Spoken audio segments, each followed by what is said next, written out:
Éternel, notre Dieu, notre Père, merci encore pour ce privilège que tu me donnes de venir devant ta présence. Merci pour ton souffle de vie. Merci pour ta connaissance. Merci pour ta sagesse.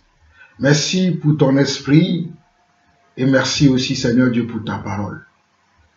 Éternel, mon Dieu, je remets ce moment entre tes mains, afin que toi qui es mon Dieu et toi qui es mon Seigneur, tu puisses me donner les mots justes, les mots qui peuvent briser le cœur, les mots qui peuvent donner, Seigneur Dieu, la connaissance, les mots qui peuvent faire que ceux qui l'entendent ou ceux qui les reçoivent puissent te connaître, Papa. Car dans ta parole, selon Jean 17, le verset 3, tu dis que la vie éternelle, c'est qu'ils te connaissent, toi, le seul vrai Dieu, et celui tu as envoyé, Jésus-Christ. Alors, Seigneur mon Dieu, je m'attends à toi, qu'au travers de ce partage, que ton Église, que ton peuple, que tes enfants, qui sont un peu partout dans le monde entier, vont te connaître. Papa, je m'abandonne en tes mains à présent. Donne-moi les mots justes comme je te l'ai demandé. Les mots qui peuvent briser les cœurs. Les mots qui peuvent changer les mentalités, les façons de faire. Les mots qui vont changer les cultures de nous les hommes. Les mots qui vont changer notre foi. Éternel mon Dieu, que toi seul, tu puisses être glorifié par cet enseignement. C'est ainsi que, Seigneur mon Dieu, je m'abandonne entre tes mains et je demande, Seigneur Dieu, que ton esprit m'assiste et que ton esprit m'encourage. Au nom de Jésus-Christ, j'ai ainsi prié. Amen. Si la girouette permet de mesurer la vitesse du vent, si la boussole permet de retrouver les 4 coins cardinaux, si le thermomètre permet de mesurer la température du corps et le tensiomètre, la tension artérielle, si la balance permet d'obtenir le poids des choses, alors la Bible nous permet de connaître la façon de Dieu de faire les choses, de connaître sa pensée, de connaître ses capacités, de connaître sa puissance, de connaître sa lumière, de connaître sa force, de connaître son pouvoir et de connaître aussi sa parole. La Bible nous permet de connaître la parole de Dieu. Comme je l'ai dit, si la girouette permet de mesurer la vitesse du vent, alors avec la parole de Dieu, nous pouvons mesurer les paroles que nous écoutons aujourd'hui dans le monde et dans l'Église. Si la boussole permet de retrouver les 4 coins cardinaux, alors si tu es perdu, si tu ne sais pas dans quelle direction aller, si tu ne sais pas comment faire, alors je peux t'assurer que la Bible est le seul moyen de pouvoir t'aider à reconnaître quel est le chemin que tu dois emprunter. Si le thermomètre permet de mesurer la température du corps humain, 37 degrés, 40 degrés, 32 degrés, alors avec la parole de Dieu, tu peux mesurer, tu peux examiner ce qui se fait actuellement dans le monde et dans l'Église. Alors nous allons voir un passage dans 2 Timothée 3,16 rapidement. 2 Timothée 3, le verset 16. Mais avant d'aller au verset 16, permettez-moi que nous puissions lire quelques passages avant d'arriver au verset 16. 2 Timothée chapitre 3, rapidement. On nous dit dans 2 Timothée chapitre 3, « Sache que dans les derniers jours, il y aura des temps difficiles, car les hommes seront égoïstes, amis de l'argent, fanfarons, hautains, blasphémateurs, rebelles à leurs parents, ingrats, irréligieux, insensibles, déloyaux, calomniateurs, intempérants, cruels, ennemis des gens de bien, traîtres, emportés, enflés d'orgueil, aimant le plaisir que Dieu. Aimant le plaisir que Dieu. Ayant l'apparence de la piété, mais reniant ce qui en fait la force. Éloigne-toi de ces hommes-là.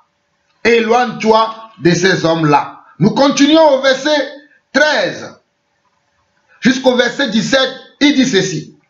Mais les hommes méchants et imposteurs avanceront toujours plus dans le mal, égarant les autres et égarant eux-mêmes. Et égarer eux-mêmes.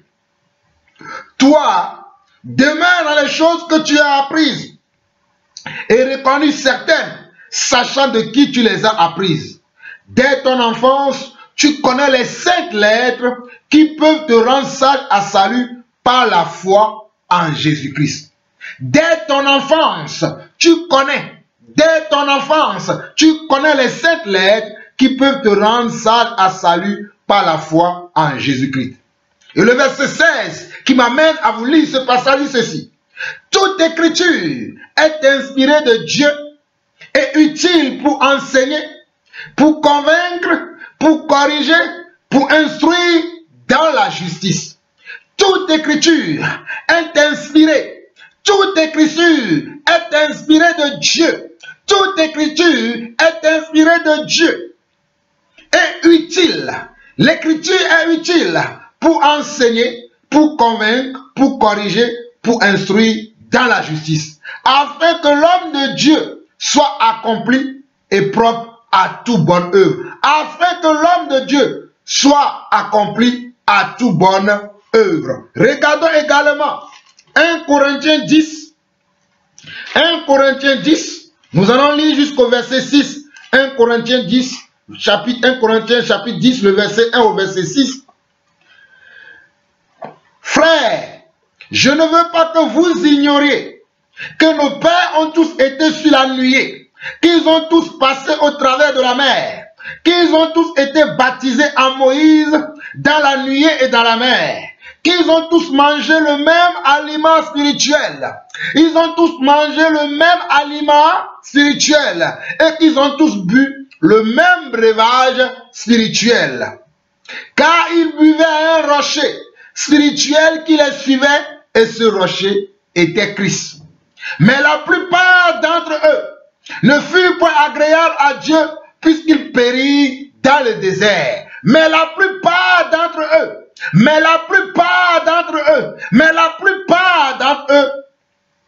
ne furent point agréables à Dieu puisqu'ils périrent dans le désert. Et le verset 6 dit ceci. Or, ces choses sont arrivées. Or veut dire cependant. Cependant, ces choses sont arrivées pour nous servir d'exemple afin que nous n'ayons pas de mauvais désirs comme ils en ont eu. Et le verset 11 dit encore, ces choses leur sont arrivées pour servir d'exemple et elles ont été écrites pour notre instruction. Et elles ont été écrites pour notre instruction. À nous qui sommes parvenus à la fin des siècles. Ces choses, nous sommes au verset 11 de 1 Corinthiens 10 qui dit, ces choses leur sont arrivées pour servir d'exemple et elles ont été écrites pour notre instruction à nous qui sommes parvenus à la fin des siècles. Mes chers frères et sœurs, je commence cette 4e partie de notre enseignement sur le discernement des esprits en vous montrant les Écritures, en vous montrant ce que la parole de Dieu, ce que l'Esprit de Dieu nous a déjà enseigné, nous a déjà montré, parce que la plupart d'entre nous sont devenus maintenant comment? Comme nous l'avons vu dans 2 Corinthiens chapitre 3, les gens sont devenus irréligieux, ils sont devenus ingrats, ils sont devenus intempérants, ils sont devenus arrogants, ils sont devenus fanfarons, ils sont devenus hautains, parce que nous vivons les temps difficiles. Parce que nous vivons les temps difficiles. Et d'autres esprits sont entrés dans l'église afin d'amener, afin d'entraîner certaines personnes avec eux. Afin d'entraîner certaines personnes avec eux. Ceux qui ne gardent pas leur lampe allumée. Ceux qui ne gardent pas leur lampe allumée suivent ce genre de personnes. Allons rapidement dans Romains chapitre 10. Romains chapitre 10. Romains chapitre 10. Nous lisons du verset 1 au verset 4. Frères, le vœu de mon cœur et ma prière à Dieu pour eux, c'est qu'ils soient sauvés. Je leur rends témoignage qu'ils ont du zèle pour Dieu, mais sans intelligence. Ici, c'est l'apôtre Paul qui parle de ses frères les Juifs. Il parle de ses frères les Juifs. Ses frères dans la chair les Juifs. Il parle d'eux. Il dit, frère, le vœu de mon cœur, le vœu de mon cœur, ce que je souhaite et ma prière à Dieu pour eux, c'est qu'ils soient sauvés. Je leur rends le témoignage qu'ils ont du zèle. Ils ont du zèle. Vous savez ce que c'est que le zèle? Le zèle, c'est quelqu'un qui peut tout donner. C'est quelqu'un qui peut tout donner pour quelque chose, pour une mission, pour un objectif. C'est quelqu'un qui ne compte pas le temps. C'est quelqu'un qui aime dans toutes circonstances. C'est ça le zèle. Il dit, je leur rends le témoignage qu'ils ont du zèle pour Dieu, mais sans intelligence. Ils ont un zèle. L'apôtre Paul reconnaît qu'ils ont un zèle, puisque lui-même il était un zélé. Alléluia. Il était zélé dans l'erreur. Il était zélé lorsqu'il était encore conduit par l'esprit de l'erreur. Voilà pourquoi il dit, je leur rends le témoignage qu'ils ont un zèle pour Dieu, mais sans intelligence. Verset 3. Ne connaissant pas la justice de Dieu et cherchant à établir leur propre justice, ils ne sont pas soumis à la justice de Dieu. Ne connaissant pas la justice de Dieu et cherchant à établir leur propre justice, ils ne se sont pas soumis à la justice de Dieu. Ils ne connaissaient pas la justice de Dieu. C'est que la justice de Dieu, ils ne le connaissent pas. La justice de Dieu, c'est Yeshua HaMashiach. La justice de Dieu, c'est Jésus-Christ. La justice de Dieu, c'est la vérité. La justice de Dieu, alléluia, c'est le chemin. La justice de Dieu, c'est la vie. Oh, la justice de Dieu, c'est la parole. Ils ne le connaissaient pas. Et comme ils ne le connaissaient pas, et cherchant eux-mêmes à établir leur propre justice, ils ne se sont pas soumis, comment? À la justice de Dieu. Ils se sont égarés dans leurs propres pensées. Ils ont pris leurs pensées comme si leur pensée était la pensée de Dieu. Or, dans Ésaïe 55, Dieu dit, autant les cieux sont élevés au-dessus de la terre, autant mes pensées sont au-dessus de vos pensées. Mes voix ne sont pas vos voix. Voilà ce que voilà ce que le Seigneur va dire par la bouche d'Ésaïe le prophète. Au verset 4, Jésus dit, car Christ est la fin de la loi pour la justification de tous ceux qui croient. Car Christ est la fin de la loi pour la justification de tous ceux qui croient. Christ est la fin de la loi. Mais allez regarder dans nos assemblées aujourd'hui. Il y a beaucoup de lois encore. La loi de l'offrande, la loi de la dîme, la loi de ceci, la loi de cela, la loi de ceci, la loi de ceci, l'offrande du prophète, l'offrande de la prière, l'offrande de ceci. Ils ont changé la justice de Dieu par leur propre pensée. Je répète encore, ils ont changé la justice de Dieu par leur propre pensée. Ils ont du zèle en faisant ces choses. Ils ont du zèle, mais c'est un zèle sans intelligence. Alléluia. Oh, je vois toutes ces personnes. Je vois leur zèle, mais leur zèle est sans intelligence.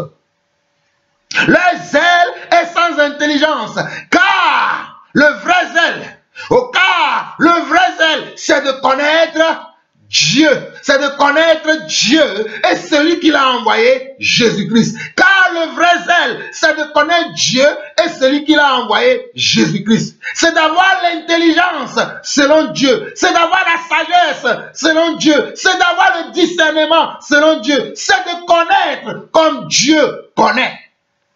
Tu peux aller à l'école, obtenir des diplômes. Tu peux être socialement bien bâti. On peut t'appeler maître, on peut t'appeler avocat, on peut t'appeler médecin, on peut t'appeler juge, on peut même t'appeler, si tu le souhaites, procureur.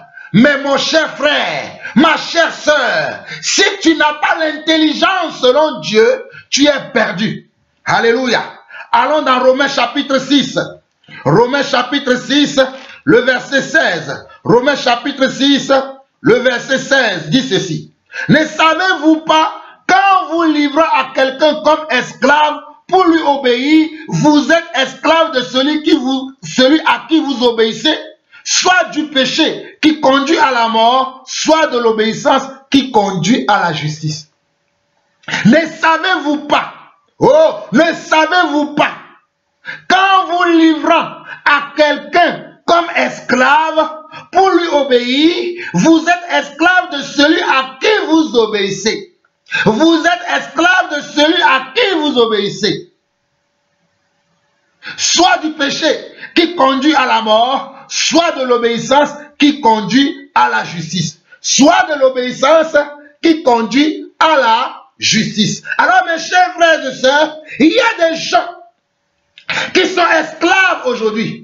Ils sont esclaves, mais ils pensent qu'ils sont libres, mais ils ne sont pas libres. Ils sont esclaves du péché. Ils sont esclaves de leur convoitise. Ils sont esclaves des penchants de leur cœur. Ils sont esclaves de leurs pensées. Ils sont esclaves de leur culture. Ils sont esclaves de leur religion. Ils sont esclaves des choses dans lesquelles il n'y a pas la justice de Dieu. Alléluia. Des choses dans lesquelles il n'y a pas la justice de Dieu. Parce qu'ils n'ont pas l'intelligence. Parce qu'ils n'ont pas la sagesse de Dieu. Parce qu'ils n'ont pas l'esprit de Dieu. Romains chapitre 3. Romains chapitre 3. Rapidement. Romains chapitre 3. Lisons. Romains chapitre 3. Oh alléluia, je bénis le Seigneur. Lisons Romains chapitre 3 rapidement. Lisons du verset. Normalement c'est le verset 11 qui m'intéresse. Mais lisons dans le début. Quel est donc l'avantage des Juifs ou quelle est l'utilité de la circoncision? Il est grand de toute manière et tout d'abord en ce que les oracles de Dieu leur ont été confiés. Et quoi, si quelques-uns n'ont pas cru, leur incrédulité annulera-t-elle la fidélité de Dieu? Loin de là, que Dieu au contraire soit reconnu pour vrai et tout homme pour menteur, selon qu'il est écrit, afin que tu sois trouvé juste dans tes paroles et que tu triomphes et que tu triomphes lorsqu'on te juge. Mais si notre injustice établit la justice de Dieu, que dirons-nous? Dieu est-il injuste quand il déchaîne sa colère? Je parle à la manière des hommes. Verset 9 rapidement. Quoi donc? Sommes-nous plus excellents? Nullement. Car nous avons déjà prouvé que tous, juifs et grecs, sont tous sous l'empire du péché. Car nous avons déjà prouvé que tous, juifs et grecs, sont tous sous l'empire du péché. Selon qu'il est écrit, il n'y a point de juste, pas même un seul. Pas même un seul. Nul n'est intelligent, nul ne cherche Dieu. Tous sont égarés, tous sont pervertis. Regardez, le verset 9 de Romains chapitre 3 au verset 11 dit ceci. Quoi donc? Sommes-nous plus excellents? Est-ce que je suis plus excellent? Non, je ne suis pas plus excellent. Nullement, car nous avons déjà prouvé que tous, juifs et grecs, c'est-à-dire les Israélites et les païens, sont tous sur l'empire du péché, selon qu'il est écrit, il n'y a point de juste, pas même un seul. Nul n'est intelligent. Nul ne cherche Dieu. Tous sont égarés. Tous sont pervertis. Les gens ne cherchent pas Dieu. Les gens, qu'est-ce que les gens cherchent? Ils se cherchent eux-mêmes. Ils ont eux-mêmes leur propre pensée, leur propre façon de faire les choses et ils attribuent cela à Dieu. Car l'Écriture nous montre ici qu'ils ne cherchent pas Dieu. Ils ne cherchent pas Dieu. Mais l'homme qui est intelligent, c'est celui qui cherche. c'est celui qui recherche, c'est celui qui cherche Dieu. Parce que l'intelligence de Dieu, ce n'est pas l'intelligence du monde. L'intelligence de Dieu est différente de l'intelligence du monde. Voilà pourquoi Dieu dit que pas même un seul, nul n'est intelligent, nul ne cherche Dieu, tous sont égarés, tous sont pervertis. Alléluia. Mais gloire soit rendue à Jésus-Christ, notre Seigneur, qui nous a donné la vie, qui nous a donné son esprit au travers de la parole. Il nous a donné la vie, il nous a donné son esprit au travers de la parole. Et mes bien-aimés chers frères et sœurs, nous sommes dans le discernement des esprits. Nous sommes dans le discernement des esprits. Sachant aujourd'hui qu'il y a beaucoup de gens qui sont esclaves. Regardez bien, dans 2 Pierre 2, 2 Pierre 2 le verset 19, 2 Pierre 2 le verset 19, rapidement, 2 Pierre 2, le verset 19 dit ceci. Ils promettent la liberté quand ils sont eux-mêmes esclaves de la corruption, car chacun est esclave de ce qui a triomphé de lui. Oh, alléluia! Ils leur promettent la liberté quand ils sont eux-mêmes esclaves de la corruption, car chacun est esclave de ce qui a triomphé de lui. Il y a de ces hommes de Dieu que vous voyez aujourd'hui, qui vous promettent la liberté, qui vous promettent le succès, qui vous promettent la victoire, qui vous promettent le triomphe. Mais eux-mêmes, alléluia, eux-mêmes sont esclaves de la corruption. Un homme ne peut donner que ce qu'il a. Si un homme a de la corruption, il va semer de la corruption. Si un homme est conduit par l'esprit de l'erreur, il va parler selon l'esprit de l'erreur. Et tout ce qui sortira de lui sera de l'erreur. Alléluia. Voilà pourquoi dans 2 Pierre, le chapitre 2, le verset 19, il nous est dit, il leur promet. Qui? Ces hommes-là promettent à d'autres personnes qu'ils auront la liberté alors qu'eux-mêmes, ils sont esclaves de la corruption. Car chacun est esclave de ce qui a triomphé de lui. Regardez bien. Avant que l'apôtre Pierre ne prononce ces mots, regardez comment il a commencé sa parole, comment il a commencé à décrire ces faux serviteurs de Dieu, comment il a commencé à les décrire afin d'avertir ses frères, afin d'avertir comment ceux qui ont reçu le même salut que lui. C'est le même exercice que je fais aujourd'hui. Le verset 1er de 2 Pierre dit, il y avait parmi le peuple de faux prophètes. Il y aura de même parmi vous de faux docteurs. À l'époque des apôtres, il y avait des faux prophètes. Il y avait des faux docteurs. Il y avait des faux pasteurs. Mais il y en aura aussi à notre temps. Mais nous devons discerner qui nous suivons, qui nous écoutons, avec qui nous marchons. Alléluia. Il continue. Des faux docteurs qui introduiront sournoisement des sectes pernicieuses et qui, régnant le maître qui les a rachetés, attireront sur eux une ruine soudaine. Plusieurs les suivront dans leur dérèglement et la voix de la vérité sera calomniée à cause d'eux. Regardez, l'apôtre dit que plusieurs les suivront dans leur dérèglement et la voix de la vérité sera calomniée à cause d'eux. Aujourd'hui, plusieurs des enfants de Dieu, plusieurs des soi-disant des disciples de Jésus-Christ suivent ce genre de mouvement, suivent ce genre de personnes. Et à cause d'eux, la voix de la vérité est calomniée. La voix de la vérité n'est plus acceptée. Quand nous parlons, on dit qu'on est jaloux. Quand nous parlons, on va nous dire qui vous a établi juge sur le peuple. Mais nous ne sommes pas juges. Nous sommes simplement, alléluia, les enfants de Dieu qui plongent leur regard dans la lumière parfaite et qui gardent en eux le discernement des esprits. Verset 3, il dit ceci. Par cupidité, ils vous exploiteront au moyen de paroles trompeuses. Par cupidité. Qu'est-ce qui est derrière, qu'est-ce qui se cache derrière ces gens?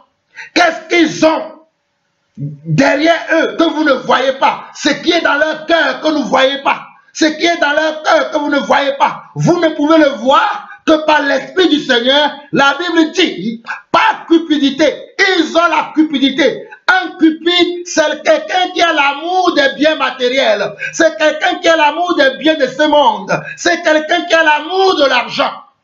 Pas cupidité.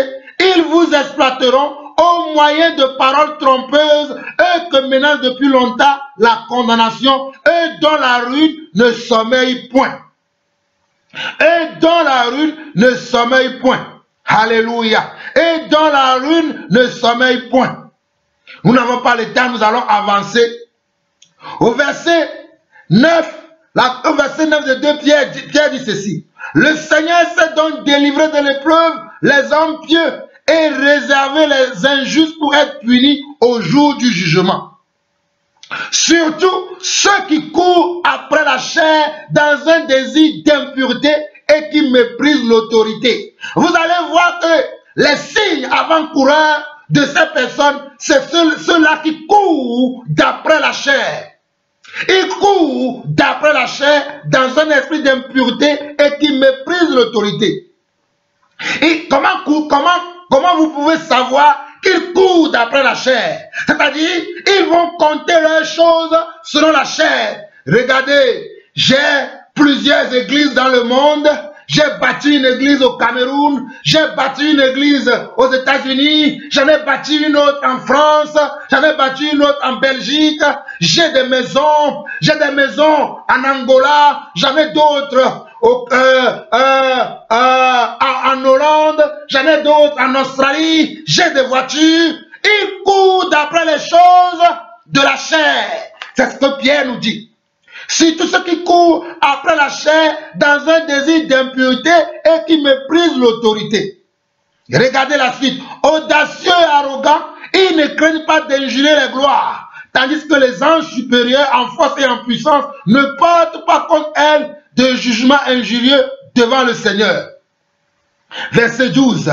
Mais eux semblables à des brutes qui s'abandonnent à leur penchant naturel et qui sont nés pour être prises et détruites, ils parlent d'une manière injurieuse de ce qu'ils ignorent et ils périront par leur propre corruption. Regardez le verset 12 jusqu'au verset 14 de 2 Pierre chapitre 2. 2 Pierre chapitre 2, le verset 12 au verset 14 dit: mais eux, semblables à des brutes qui s'abandonnent à leur penchant naturel. Ils s'abandonnent à leur penchant naturel et qui sont nés pour être prises et détruites. Ces personnes-là sont nées pour être prises et détruites. Ils parlent d'une manière injurieuse de ce qu'ils ignorent et ils périront par leur propre corruption. Ils périront parce qu'ils se sont corrompus. Alléluia. Recevant ainsi les salaires de leur iniquité, ils trouvent leur délice à se livrer au plaisir en plein jour, hommes tarés et souillés. Ils se délaient dans leur tromperie en faisant bonne chère avec vous. Ils ont les yeux pleins d'adultère et insatiables de péché. Ils amorcent les âmes mal affermies. Regardez, ils amorcent les âmes mal affermies. Ils ont le cœur exercé à la cupidité. Ce sont des enfants de malédiction. Ce sont des enfants de malédiction. Ils ont les yeux pleins d'adultère. Regardez le verset 14. Ils ont les yeux pleins d'adultère et insatiables de péché. Quand vous les voyez, ils sentent le péché. Quand vous les voyez, ils ont l'odeur du péché, l'odeur de l'iniquité, l'odeur du malheur sur eux. Ils amorcent les âmes mal affermies. Ils ont le cœur exercé à la cupidité. Ce sont des enfants de malédiction. Verset 15 dit ceci. Après avoir quitté le droit chemin, après avoir quitté le droit chemin, ils ne sont plus sur le chemin étroit. Ils ne sont plus sur le chemin de l'Esprit de Dieu, mais ils sont sur le chemin de l'esprit étranger. Ils sont sur le chemin du feu étranger. étrangers. Ils sont sur le chemin de l'égarement. Ils ne sont plus sur la voie de la vérité. Ils ne sont plus amis de la vérité. Ils ne sont plus témoins de la vérité. Même s'ils disent qu'ils sont témoins de la vérité, ils ne le sont plus. Verset 15 dit, après avoir quitté le droit chemin, ils se sont égarés en suivant la voie de Balaam, fils de Béor, qui aima le salaire de l'iniquité, mais qui fut repris pour sa transgression. Une ânesse muette, faisant entendre une voix d'homme, arrêta la démence du prophète. À l'époque de Balaam, il a fallu que Dieu utilise une ânesse pour parler à Balaam. Hey, arrête, tu ne dois pas aller là-bas. Parce que Dieu l'a prévenu. Dieu lui a parlé. Il ne voulait pas écouter. Dieu a fait parler une ânesse pour lui parler. Alléluia. Verset 17. Ces gens-là sont des fontaines sans eau. Alléluia. Ces gens-là sont des fontaines sans eau. Ce sont des hommes sans esprit. Des fontaines sans eau veut dire des hommes sans esprit, des hommes sans la vérité, des hommes sans la parole de Dieu. Des nuées que chasse un tourbillon, l'obscurité des ténèbres leur est réservée. Avec des discours enflés de vanité, regardez leurs caractéristiques, regardez leur façon de faire, regardez leurs moyens, regardez comment ils sont. Il dit au verset 18, l'apôtre Pierre dit ceci, avec des discours enflés de vanité, ils amorcent par les convoitises de la chair, par les dérèglements, ceux qui viennent à peine d'échapper aux hommes qui vivent dans l'égarement. Regardez, avec des discours enflés de vanité, ils amorcent par les convoitises de la chair, par les dérèglements, ceux qui viennent à peine d'échapper aux hommes qui vivent dans l'égarement. Regardez au verset 19. Ils leur promettent la liberté quand ils sont eux-mêmes esclaves de la corruption, car chacun est esclave de ce qui a triomphé de lui. Chacun est esclave de ce qui a triomphé de lui. Le résultat de ce que tu es aujourd'hui, c'est ce qui a triomphé dans ta vie. La manière dont tu te comportes aujourd'hui, tes propos, tes paroles, ta foi, ta constance, tout ce que tu fais aujourd'hui, ce sont les résultats de l'esprit qui te domine. Si c'est l'esprit de Dieu, tu auras les résultats de Dieu. Si c'est l'esprit du malin, tu auras les mêmes résultats qui produit l'esprit du malin. Voilà la vérité. Verset 20. En effet, si après être retiré des souillures du monde, par la connaissance du Seigneur, alléluia. Oh, en effet, si après être retiré des souillures du monde, par la connaissance du Seigneur, c'est la connaissance du Seigneur qui nous amène à sortir des souillures du monde. À sortir comment? À sortir des souillures du monde et à ne plus être soumis aux esprits séducteurs, à ne plus être soumis aux esprits de Python, à ne plus être soumis aux esprits de Jézabel qui agissent dans le monde. C'est la connaissance du Seigneur. Écoutez-moi très bien, c'est la connaissance du Seigneur. Parce qu'on nous dit en effet, si après être retiré des souillures du monde, par la connaissance. Donc le moyen d'être retiré des souillures du monde, c'est la connaissance du Seigneur Yeshua HaMashiach. Pour ne plus être sous l'emprise du monde, pour ne plus être sous l'emprise des convoitises, de la corruption, de la cupidité, de l'arrogance qui est dans le monde, il te faut que tu connaisses Yeshua HaMashiach. Il te faut que tu puisses connaître le Messie. Et comment tu peux connaître le Messie? Tu peux le connaître par sa parole. Alléluia. Tu peux le connaître par sa parole. Car la Bible dirait dans Romains 10, comment les gens croiront-ils s'il n'y a pas ceux qui sont envoyés? Et comment ceux qui sont envoyés? Parce que nous qui sommes envoyés, nous ne parlons pas de nous-mêmes, nous parlons de lui. Voilà pourquoi dans ce chapitre 10 de Romains, on va nous dire que la foi vient de ce qu'on entend et ce qu'on entend vient de la parole de Dieu. Ce que je vous dis là, ce n'est pas la parole de Jean-Paul Lawson, puisque cette parole existait bel et bien avant que moi, Jean-Paul Lawson, je ne sois né. Cette parole existait bien avant. Je l'ai découvert moi aussi. Alléluia. Nous sommes au verset 20 de 2 Pierre qui dit, en effet, si après être retiré des souillures du monde, par la connaissance du Seigneur et Sauveur Jésus-Christ, ils s'y engagent de nouveau et sont vaincus. Ils s'y engagent de nouveau et sont vaincus. Leur dernière condition est pire que la première. Car mieux valait pour eux de n'avoir pas connu la voie de la justice que de l'avoir connue et de se détourner du saint commandement qui leur avait été donné. Verset 22. Il est arrivé ce que dit un proverbe vilain. Le chien est retourné à ce qu'il a vomi et la true lavée s'est vautrée dans le bouvier. Le chien est retourné dans ce qu'il a vomi. Je ne suis pas un chien pour retourner dans les choses que j'ai vomi. Je ne suis pas un chien pour retourner aux esprits du monde, pour retourner à la séduction qui est dans le monde, pour retourner à la corruption qui est dans le monde, pour retourner aux convoitises qui sont dans le monde. Car je suis une nouvelle création. Car la Bible déclare dans 2 Corinthiens chapitre 5 que si quelqu'un est en Christ, il a une nouvelle création. Si quelqu'un est en Christ, parce que être en Christ, c'est demeurer dans la parole. Être en Christ, c'est demeurer dans la vérité. Être en Christ, c'est demeurer dans l'esprit. Voilà pourquoi la Bible déclare dans 2 Corinthiens 5 que si quelqu'un est en Christ, il a une nouvelle création. Les choses anciennes sont passées. Toutes choses sont devenues nouvelles dans sa vie. Est-ce que les choses sont nouvelles dans ta vie? Est-ce que les choses sont nouvelles dans ta vie? Oh mes chers frères et sœurs, il faut que vous compreniez que nous devons discerner les esprits qui agissent dans le monde, les esprits qui agissent dans l'église. C'est très important que nous puissions discerner ces choses. C'est très important. Allons rapidement dans Matthieu chapitre 16, je bénis le Seigneur parce que son esprit me conduit. Oh, alléluia. Gloire à toi, Seigneur. Merci pour le don de l'esprit, Papa.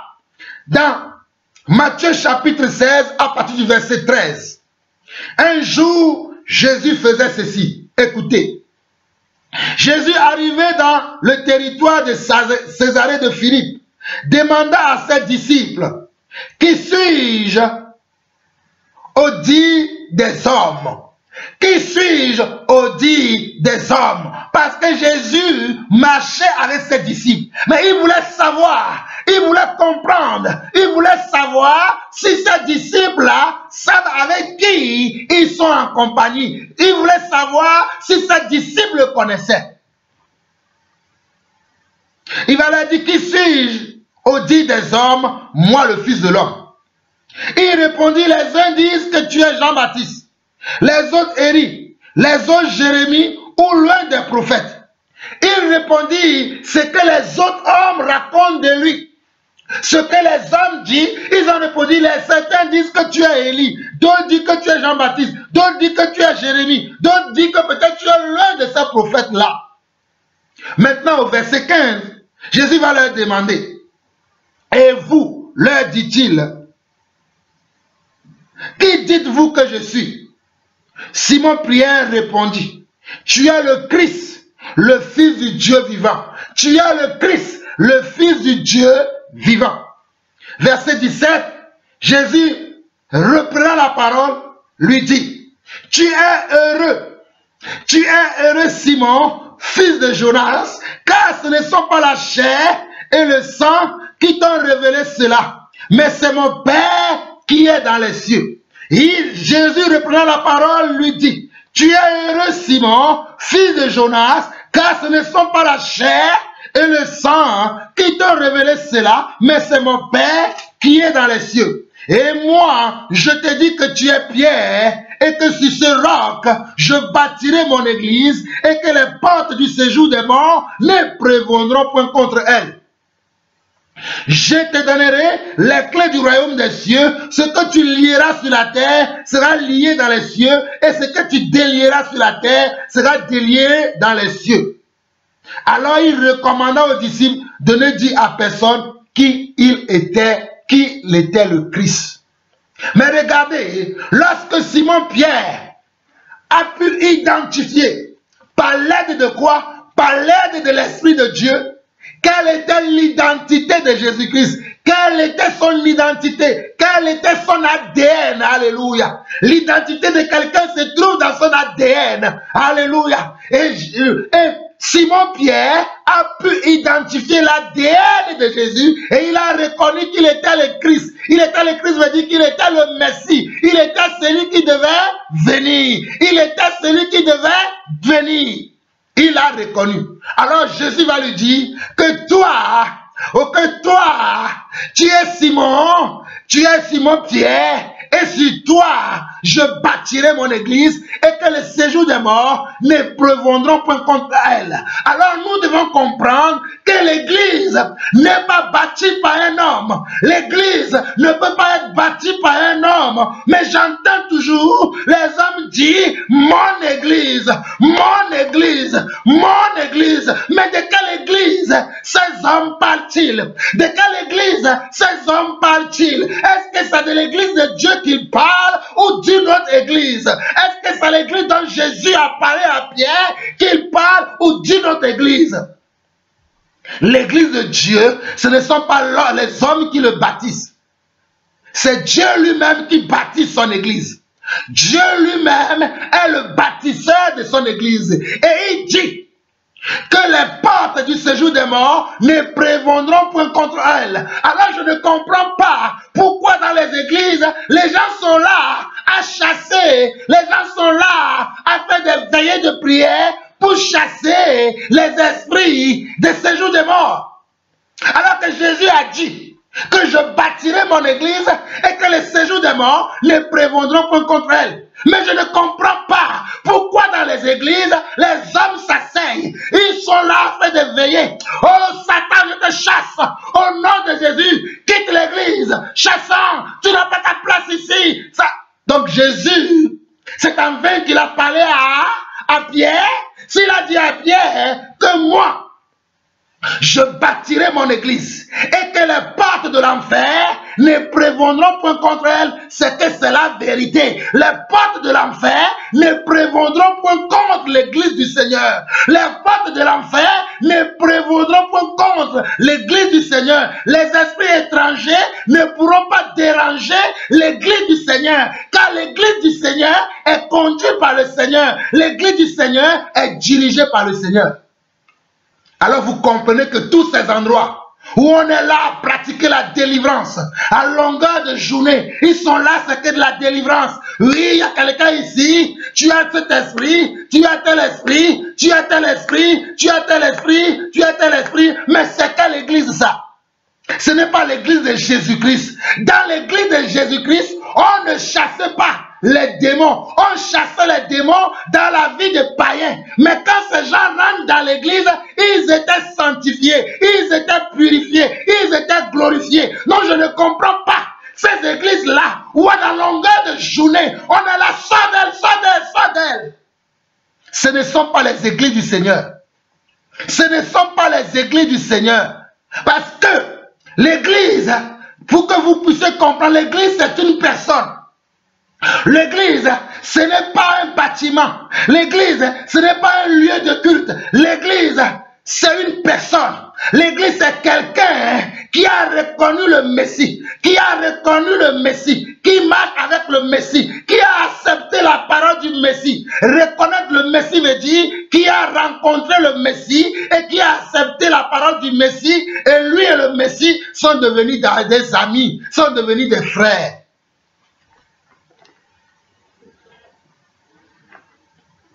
Au verset 22 de Matthieu chapitre 16, regardez ce qui se passe ici.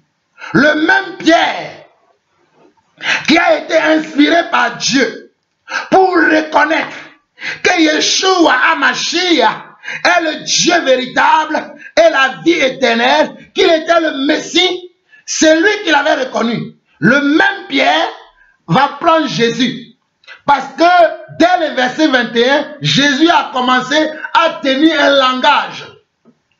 Jésus a commencé à tenir un langage qui ne plaisait pas à Pierre. Jésus a commencé à tenir un langage que Pierre ne voulait pas entendre.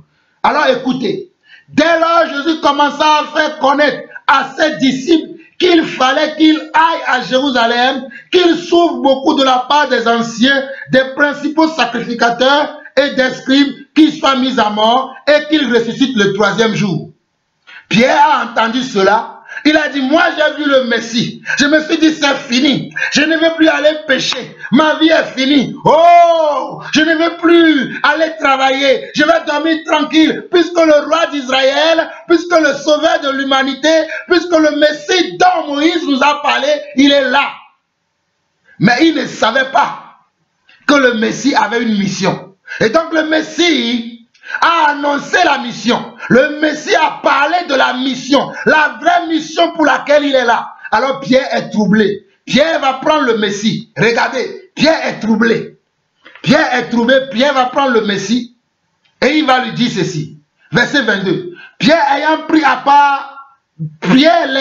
part, se mit à le reprendre et dit, regardez, le comble, est-ce que c'est Jésus qui doit reprendre Pierre ou c'est Pierre qui doit reprendre Jésus? Il y a des gens qui sont là aujourd'hui, ils reprennent Dieu. Oh Dieu, pourquoi tu dis que la femme ne doit pas enseigner la parole de Dieu? Tais-toi là-bas, oh Dieu. Moi, je vais aller enseigner la parole de Dieu parce que j'ai aussi la connaissance, j'ai aussi l'intelligence. Toi, tu dis que je ne peux pas enseigner la parole de Dieu. On dit, femme, couvre-toi la tête lorsque tu pries ou lorsque tu prophétises. Non, j'ai de beaux cheveux, j'ai de très beaux cheveux. Je vais les laisser en l'air pour prier. Ce sont des exemples. Mais regardez. Pierre l'ayant pris à part, se mit à le reprendre et dit, à Dieu ne plaise, Seigneur, cela ne t'arrivera pas. À Dieu ne plaise. Il a mis même Dieu dans ses pensées. Romains chapitre 10, le verset 3. Ne connaissant pas Dieu, ils voulaient établir leur propre justice à la place de la justice de Dieu. Voici ce que Pierre aussi a voulu faire. Mais pourtant, c'est ce même Pierre qui a reconnu que Yeshua était le Messie. Alors regardez le verset 23, la réponse de Jésus pour lui. Mais Jésus se retourna dit à Pierre, arrière de moi, Satan, tu me mets en scandale, car tes pensées ne sont pas les pensées de Dieu, mais celles des hommes. Car tes pensées ne sont pas les pensées de Dieu, mais celles des hommes. Alors vous comprenez que les hommes prennent leurs pensées comme la pensée de Dieu. Les hommes prennent leurs pensées comme la pensée de Dieu. Mais la pensée de Dieu est exprimée dans sa parole. La pensée de Dieu est exprimée dans les prophètes. Voilà pourquoi Jésus, qui savait qu'il était écrit de lui, que le Christ souffrirait, et que le 3e jour, il ressusciterait, veulent que la pensée de Dieu s'accomplisse. Mais un homme nommé Pierre va dire non. Mais qu'est-ce que Jésus va lui dire? Arrière de moi, Satan. Pierre, à l'instant même que tu me parles là, je vois que tu t'es laissé aller par une pensée qui ne vient pas du Seigneur, mais qui vient des hommes, qui vient de ta chair, qui vient des penchants de ton cœur, qui vient de ce que toi tu as envie de faire avec moi. Mais moi, je veux faire la volonté pour laquelle je suis venu. Est-ce que vous comprenez cela? Est-ce que vous voyez les choses? C'est ça le discernement des esprits. Le Seigneur ne s'est pas laissé aller. Et aujourd'hui, dans l'église, une des caractéristiques de cet esprit-là, l'esprit des hommes, que je peux appeler encore l'esprit de Python, que je peux encore appeler l'esprit de Jézabel, c'est un esprit de cupidité. C'est un esprit de cupidité. C'est un esprit qui veut prendre les choses de ce monde, les en accaparer, les prendre pour soi. Vous allez voir que les gens qui ont cet esprit-là, ce sont des gens qui aiment les biens de la terre et qui en possèdent beaucoup. Et non seulement il en possède beaucoup, ils veulent en gagner encore, et encore, et encore, et encore, en dépouillant les autres. Non pas qu'ils soient bénis par Dieu, mais ils veulent dépouiller les autres pour être encore plus riches. Ils veulent dépouiller les autres pour être encore plus riches. C'est comme ça que vous allez voir que les hommes qui ont cet esprit de Python, qui ont cet esprit de Jézabel, ils veulent comment? Appauvrir les autres pour s'enrichir. Ils veulent appauvrir les autres pour s'enrichir. Si vous ne me croyez pas, allons dans 1 Roi, chapitre 21, très rapidement. 1 Roi, chapitre 21, très rapidement. 1 Roi, chapitre 21, nous allons lire cette histoire très rapidement. 1 Roi, chapitre 21. Écoutez la parole du Seigneur. Après ces choses, voici ce qui arriva. Naboth de Jizréel avait une vigne à Jizréel, à côté du palais d'Akab, roi de Samarie. Et Akab parla ainsi à Naboth: cède-moi ta vigne pour que j'en fasse un jardin potager, car elle est tout près de ma maison. Je te donnerai à la place une vigne meilleure. Ou si cela te convient, je te paierai la valeur en argent. Regardez bien la réponse de Naboth, verset 3. Mais Naboth répondit à Achab, ou Akab: que l'Éternel me regarde, que l'Éternel me garde de te donner l'héritage de mes pères. Cette terre que Naboth veut acheter, Akab l'a reçu comme héritage de ses pères. C'est un héritage qu'il a reçu. Et il ne veut pas le vendre parce qu'il veut lui aussi les laisser à son tour, à ses progénitures. Il veut les laisser à sa descendance. Il n'a pas l'intention de le vendre. Il n'a pas l'intention de le céder. Mais comment se fait-il que Naboth de Jizréel va vouloir prendre la terre de Akab? Pourquoi? Il dit que parce que c'est à côté de ma maison. C'est pas parce qu'il y a quelque chose à côté de ta maison que forcément cette chose-là doit t'appartenir. Ce n'est pas obligé que parce qu'il y a une maison à côté de ta maison, que cette maison-là doit t'appartenir. Non. Suivez pourquoi je vous dis ça. Au verset 4, Akab rentra dans sa maison triste. Et Akab rentra dans sa maison triste et irrité à cause de cette parole que lui avait dite Naboth de Jizréel. Je ne te donnerai pas l'héritage de mes pères. Et il se coucha sur son lit, détournant le visage et ne mangea rien. Vous voyez? Ah, j'ai interverti les noms tout à l'heure. Akab est rentré dans sa maison triste. Parce que Naboth ne veut pas lui donner le terrain qu'il a acquis, la terre qu'il a reçue de ses ancêtres. Il ne veut pas lui donner à Akab. Akab voulait soutirer comment ce terrain de la main de Naboth. Mais Naboth a dit: moi je ne peux pas te donner ce terrain, parce que ce terrain, c'est mes ancêtres qui me l'ont fait hériter. J'ai hérité ça de mes ancêtres. Je ne pourrais pas te le donner à toi. Regardez la suite de l'histoire. Akab entra dans sa maison triste et irrité à cause de cette parole que lui avait dite Naboth de Jizréel. Je ne te donnerai pas l'héritage de mes pères. Et il se coucha sur son lit, détournant le visage et ne mangeait rien. Regardez le verset 5. Regardez bien. Jézabel, sa femme, vint auprès de lui et lui dit: pourquoi as-tu l'esprit triste et ne manges-tu point? Akab a été triste parce que l'héritage de Naboth qu'il convoitait, l'héritage de Naboth qu'il convoitait, et que Naboth n'a pas voulu le céder, lui l'a rendu triste. C'est ainsi que beaucoup de pasteurs, beaucoup de prophètes, beaucoup d'apôtres, beaucoup de ces hommes de Dieu sont tristes aujourd'hui parce qu'ils n'arrivent pas à vous dépouiller. Lorsqu'ils n'arrivent pas à vous dépouiller, ils sont tristes. Ils sont tristes. Et ils vont utiliser toutes les manières possibles afin d'arriver à leur fin. Ils vont utiliser toutes les manières possibles. Des fois accompagnés de leurs épouses. Des fois accompagnés de leurs épouses qui sont aussi des pasteurs. Verset 6. Il lui répondit, j'ai parlé à Naboth de Jezreel et je lui ai dit, cède-moi ta vigne pour de l'argent. Ou si tu veux, je te donnerai une autre vigne à la place. Mais il a dit, je ne te donnerai pas ma vigne. Mais Naboth m'a répondu, je ne te donnerai pas ma vigne.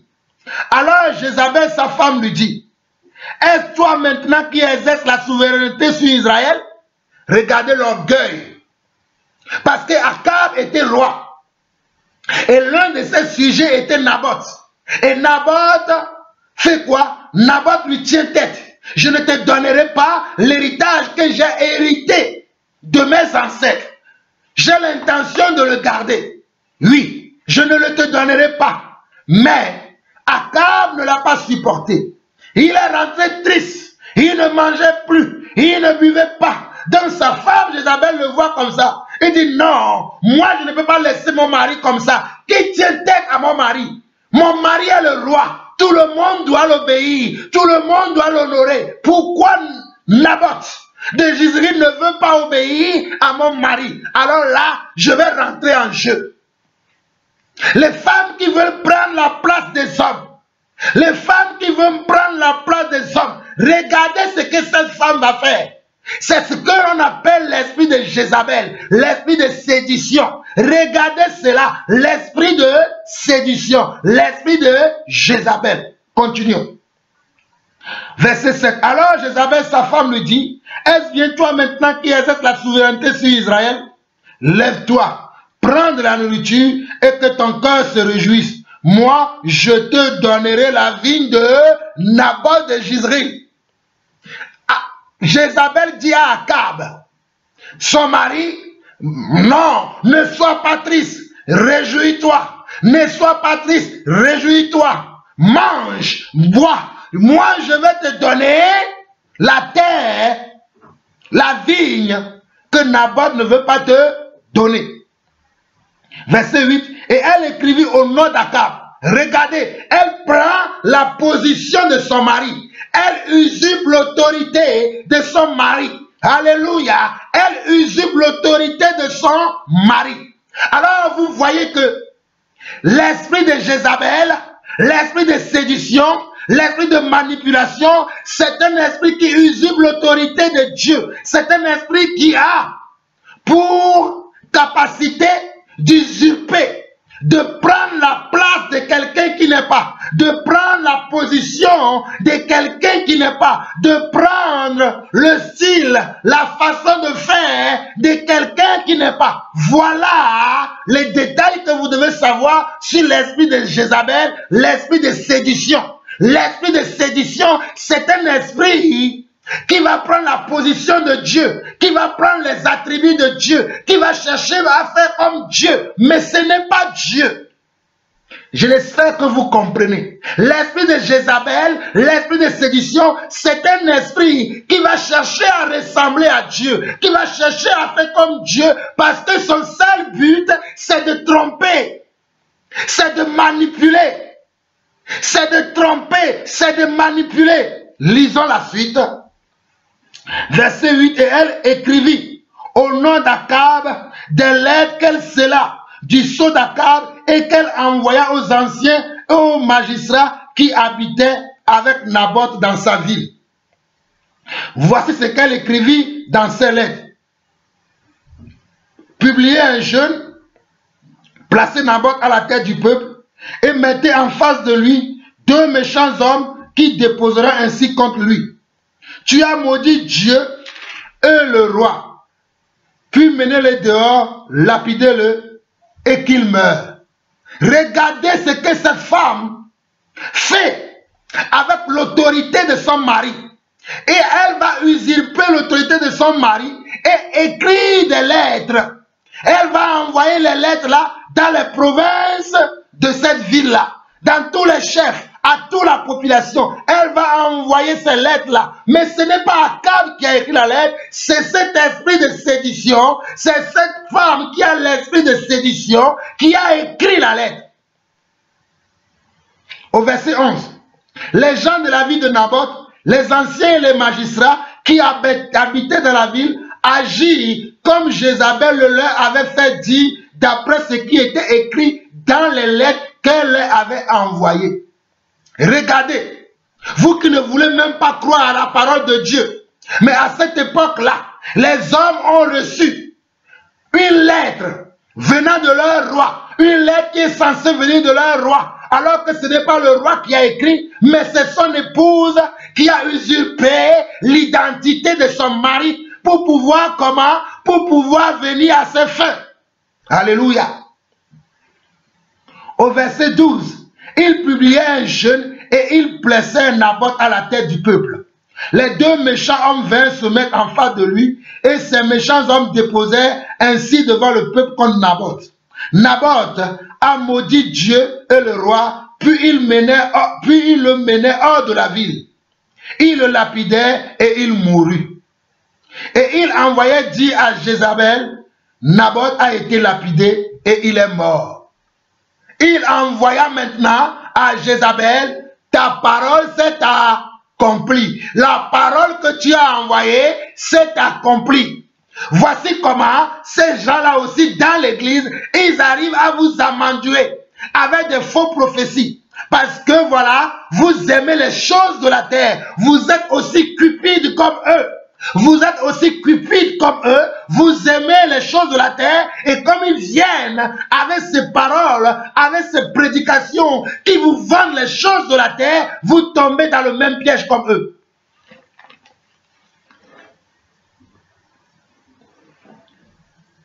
Au verset 15, lorsque Jézabel apprit que Naboth avait été lapidé et qu'il était mort, elle dit à Akab, lève-toi, prends possession de la ville de Naboth de Jezreel, qui a refusé de te la céder pour de l'argent, car Naboth n'est plus en vie, il est mort. Regardez, il a dit maintenant à son mari, va prendre la vigne, va prendre la terre, car Naboth n'y est plus. Je suis arrivé à l'enlever. Je suis arrivé à l'enlever de ce monde. Il n'est plus de ce monde. Tu peux aller récupérer cette terre. Tu peux aller récupérer cette vigne. Car Naboth n'est plus là. Moi, Jézabel, ta femme, je suis puissant. Je l'ai fait. Verset 16. Akab, attendant que Naboth était mort, se leva pour descendre à la vigne de Naboth de Jezreel afin d'en prendre possession. Regardez, Akab avait déjà des vignes, mais il avait une autre perspective sur la vigne de Naboth. Il convoitait la vigne de Naboth à tel point qu'il n'arrivait plus à dormir. Oh my God! Il n'arrivait plus à dormir. Il n'arrivait même plus à avoir de la joie. Regardez comment la cupidité peut amener les gens à sortir de la volonté de Dieu. Comment la cupidité peut amener les gens à perdre leur vie. Comment la cupidité peut amener les gens à sortir de l'esprit de Dieu et à embrasser d'autres esprits. Naboth et Akab, cette histoire doit vous montrer comment ces hommes que vous voyez, que vous voulez suivre là, comment ils vous exploiteront dans le seul but de vous appauvrir, de prendre vos biens. C'est ça. Il n'y a pas autre chose derrière. Ils veulent vous appauvrir. Au verset 17, alors la parole de l'Éternel fut adressée à Élie, le Tishite, en ces mots. Lève-toi, descends au devant d'Akab, roi d'Israël, à Samarie. Le voilà dans la vigne de Naboth. Le voilà maintenant dans la vigne de Naboth, où il est descendu pour en prendre possession. Tu lui diras, ainsi parle l'Éternel, n'es-tu pas un assassin et un voleur? N'es-tu pas un assassin et un voleur? Beaucoup de ces hommes de Dieu que vous voyez, que vous acclamez, ce sont des assassins, ce sont des voleurs, ce sont des assassins, ce sont des voleurs. La plupart d'entre eux ont tué déjà et ils tuent encore. La plupart d'entre eux, ce sont des braqueurs spirituels. Quand nous les appelons ainsi, vous nous traitez d'orgueilleux, de vantards. Vous nous traitez de gens qui sont jaloux. Mais c'est la vérité. Au verset 20, au verset 19, tu lui diras, ainsi parle l'Éternel. N'es-tu pas un assassin et un voleur? Et tu lui diras, ainsi parle l'Éternel. Au lieu même où les chiens ont léché le sang de Naboth, les chiens lécheront aussi ton propre sang. Au lieu même où les chiens ont léché le sang de Naboth, que tu as lapidé, que tu as laissé ta femme, tu as laissé ta femme prendre ton autorité. Tu n'as pas dit, hé madame, il n'était pas permis de prendre ma place. Hé madame, arrête cela. C'est moi qui dois être le chef.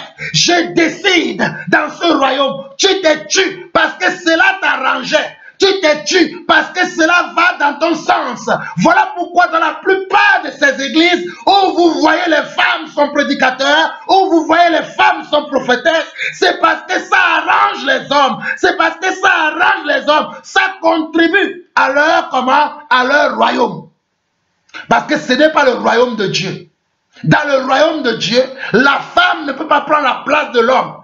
Car la Bible dit qu'il n'est pas permis à la femme de prendre de l'autorité sur l'homme. Car Adam a été formé le premier et Ève ensuite. Mais je ne comprends pas pourquoi dans le milieu chrétien, on laisse maintenant les femmes être la première et les hommes ensuite.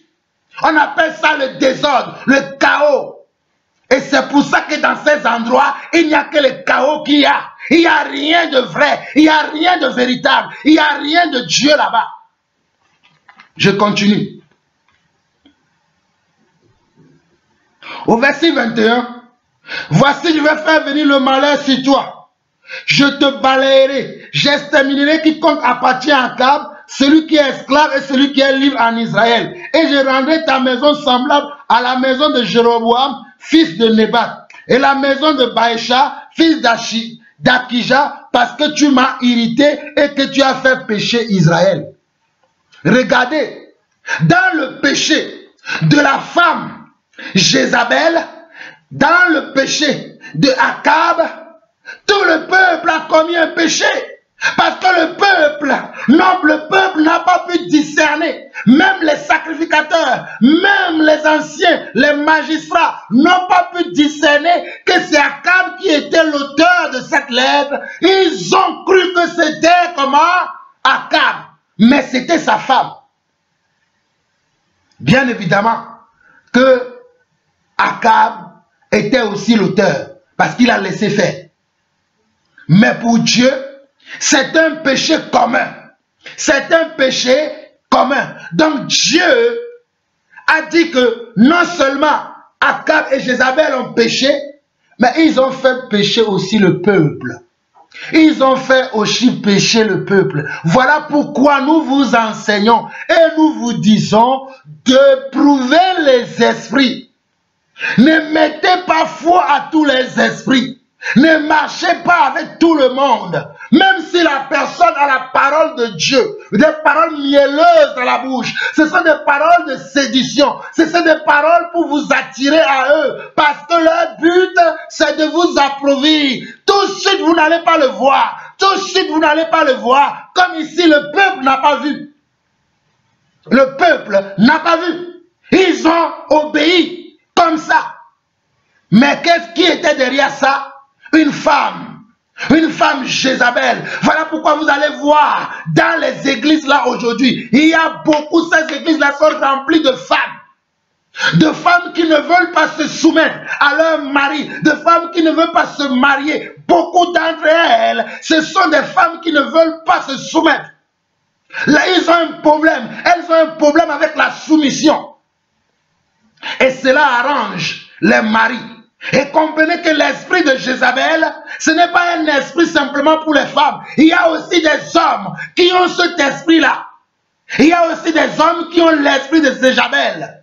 La plupart de ces hommes, vous allez voir que leur but, c'est de vous appauvrir. C'est de prendre vos biens. C'est de vous dépouiller. Aller au ciel, pour eux, ce n'est pas important.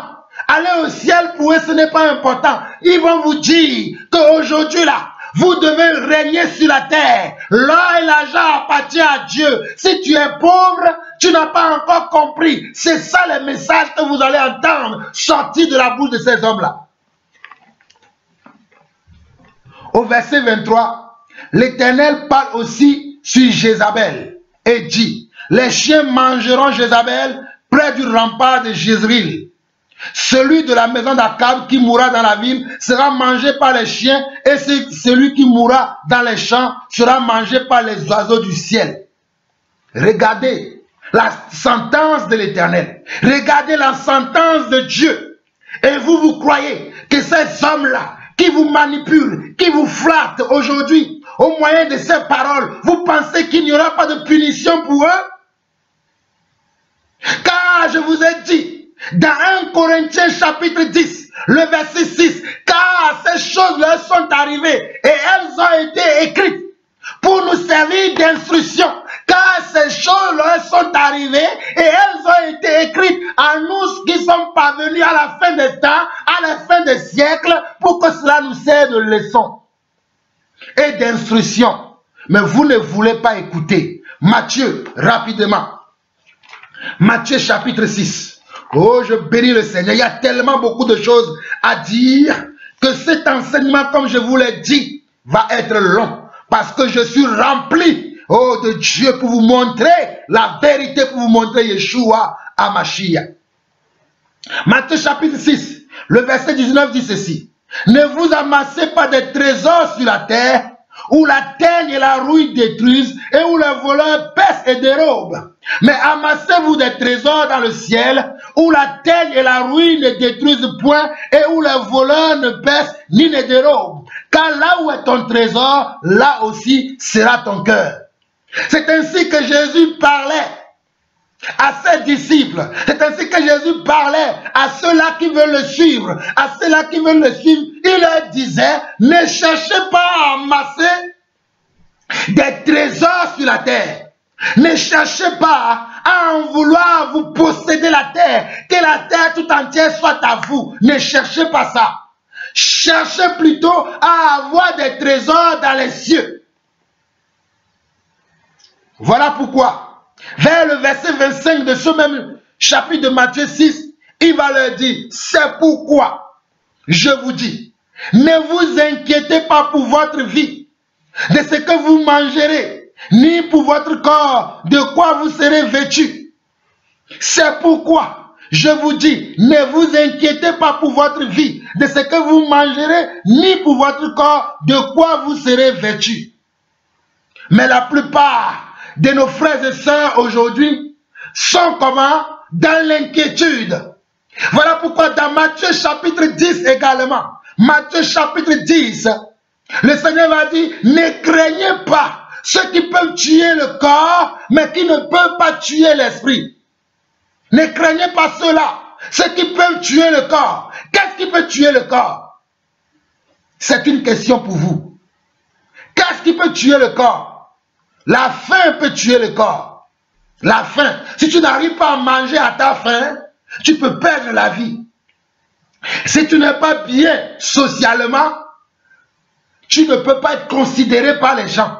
Socialement dans ce monde, si tu n'es pas bien, si tu ne possèdes pas les biens de ce monde, si tu n'as pas plusieurs voitures, plusieurs maisons, plusieurs femmes, plusieurs ceci, plusieurs cela, tu ne seras pas considéré. Voilà pourquoi Jésus a dit, ne craignez pas ceux qui peuvent tuer, ou celui qui peut tuer le corps, mais qui ne peut pas tuer l'esprit. Si ton corps meurt parce que tu es dans le manque, mon frère, ne crains pas ça. Ne crains pas parce que tu es dans le manque. Ne crains pas parce que tu ne possèdes pas. Crains plutôt celui qui peut périr le corps et l'esprit dans la géhenne. Je continue.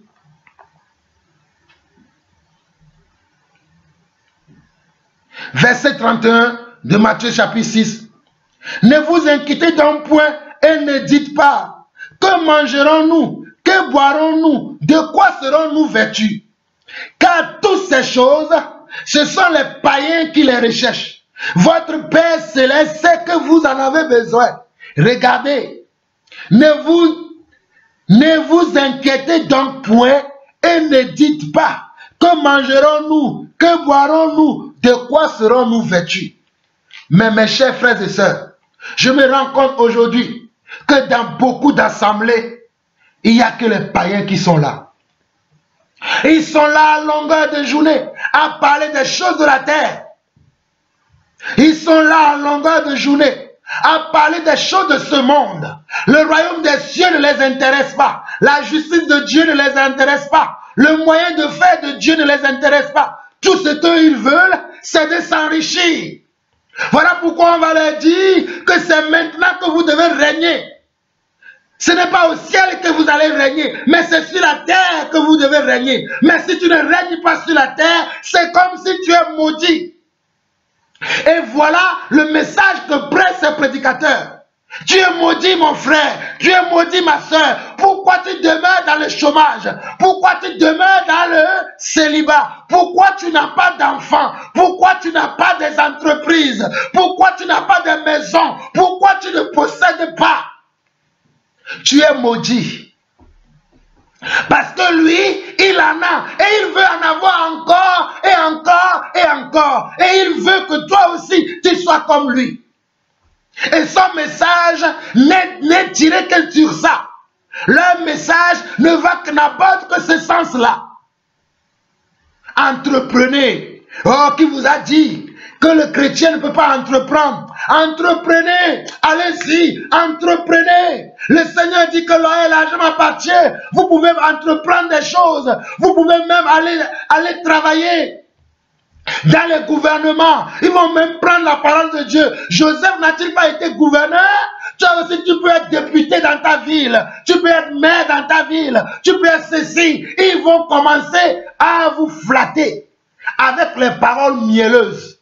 Tu peux ceci, tu peux cela. Tu peux ceci, tu peux cela. Tu peux ceci, tu peux cela. Leur message ne tourne que sur tu peux. Pas Dieu va faire. Pas Dieu fera. Mais c'est que tu peux.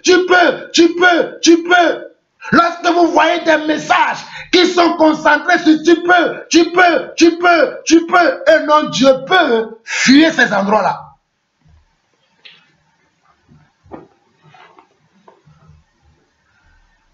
Regardez au verset 32 de Matthieu chapitre 6. Car toutes ces choses, ce sont les païens qui les recherchent. Votre Père Céleste sait que vous en avez besoin. Regardez, toi mon frère, toi ma soeur, un jour, j'ai exhorté une soeur sur le mariage. Et j'ai pris l'exemple de notre Père dans la foi Abraham. J'ai dit, ma soeur, je vois que ton absorption pour le mariage devient trop grande. Oublie ça. Si c'est la volonté de Dieu que tu sois avec quelqu'un, cette personne viendra à son temps. Et j'ai pris comme parole d'encouragement la vie d'Abraham pour dire, regarde notre Père Abraham. Dieu lui avait promis un enfant. Ce n'est qu'à 90 ans que Sarah a eu l'enfant et Abraham avait 100 ans. Mes chers frères et sœurs, la sœur a commencé à pleurer. La sœur que j'ai exhortée le jour-là, elle a commencé à pleurer. Elle a dit, mon frère, quand même, je ne vais pas attendre jusqu'à 100 ans. Je ne vais pas attendre jusqu'à 100 ans, ni 90 ans. Oh mon frère, qu'est-ce que j'ai fait donc à Dieu? C'est ce que la sœur m'a littéralement dit. Elle m'a dit, qu'est-ce que j'ai fait donc à Dieu? Je ne vais pas attendre 100 ans, ni 90 ans. Je veux mon mariage. Regardez, alors que ici, la Bible dit qu'à toutes ces choses, vous qui cherchez le mariage, Vous qui avez une obsession pour le mariage, une obsession pour l'entrepreneuriat, une obsession pour avoir des enfants, une obsession pour se marier, une obsession pour avoir des maisons, pour avoir des choses de la terre, Dieu sait que tu en as besoin. Regardez, le verset 32 dit, c'est pour car toutes ces choses, ce sont les païens qui les recherchent. Votre Père Céleste sait que vous en avez besoin. Cherchez premièrement le royaume et la justice de Dieu et toutes ces choses vous seront données par-dessus. Ne vous inquiétez donc pas du lendemain, car le lendemain aura soin de lui-même. À chaque jour suffit sa peine. Si vous voyez bien, dans ces endroits-là, les messages qui sont prêchés, ce sont les messages qui vous poussent à agir maintenant. Ce sont des messages de motivation. Ce sont des messages de coaching. Des coachings de commercialisation, de projets personnels. Écoutez-moi très bien. Ce sont des coachings de commercialisation, de publicité, des projets personnels et des pensées, et non des pensées de Dieu. Ces messages-là ont pour but de vous faire sortir de la volonté de Dieu. Ces messages-là ont pour but de vous faire embrasser d'autres esprits et non l'esprit de Dieu. Et pourquoi encore? Pour que ceux-là, ils soient bénis. Alors, vous allez voir que lorsqu'ils prennent ce genre de message, les gens sont enthousiastes. Les gens sont enthousiastes. Ils se lèvent de leur chaise. Ils vont mettre de l'argent sur l'estrade pour l'homme de Dieu qui parle, pour le prophète qui parle, pour l'apôtre qui parle. Oh, les gens sont dans la chair. Ils sont soutenus. Alléluia, il y a du mouvement dans la salle. Et les gens se lèvent, ils vont semer. Ah, je sème sur cette parole. Cette parole est pour moi. Oh, c'est pour moi. J'accepte, je reçois, je reçois. Je reçois, je reçois au nom de Jésus. Mon œil, ouais, tu n'auras rien. Et tu seras dépourvu de tes biens. Je reçois, je reçois, je reçois, je reçois. Depuis des années que tu es là, ma soeur, tu cries, je reçois, tu cries, je reçois, tu cries, je reçois. Regarde ta vie. Regarde ta vie. Confie ta vie au Seigneur. Confie ta vie au Seigneur. Confie ta vie au Seigneur. Et fuis ces prophètes de Baal. Fuis ces prophètes de malheur. Fuis ces pasteurs de malheur. Fuis ces esprits étrangers qui sont rentrés dans l'église. Alors, pour finir aujourd'hui, allons dans Michée chapitre 3. Allons dans Michée chapitre 3. Michée chapitre 3. Oh, il y a tellement beaucoup de choses à dire. Le temps me manque, mais le Seigneur me donnera la force afin que je puisse communiquer ce message jusqu'à ce que je puisse le finir, selon que le Seigneur me dira, c'est bon, tu en as assez dit sur ce sujet. Michée chapitre 3. Regardez à partir du verset 5. On peut même lire à partir du verset 1. Écoutez, chef de Jacob, et prince de la maison d'Israël, n'est-ce pas à vous à connaître la justice? N'est-ce pas à vous à connaître la justice? La maison de Jacob représente l'église qui doit connaître la justice de Dieu, qui doit connaître la façon de Dieu de faire les choses. C'est ça la vérité. Vous haïssez le bien et vous aimez le mal. Vous qui devez haïr le mal, vous faites le contraire. Vous haïssez le bien et vous aimez le mal. Vous leur arrachez la peau et la chair de dessus les os. Ils dévorent la chair de mon peuple, lui arrachent la peau et lui brisent les os. Ils le mettent en pièces comme ce qu'on cuit dans un pot, comme de la viande dans une chaudière. Alors ils crieront vers l'Éternel, mais il ne leur répondra pas. Il leur cachera sa face en ces temps-là parce qu'ils ont fait de mauvaises actions. Parce qu'ils ont fait de mauvaises actions.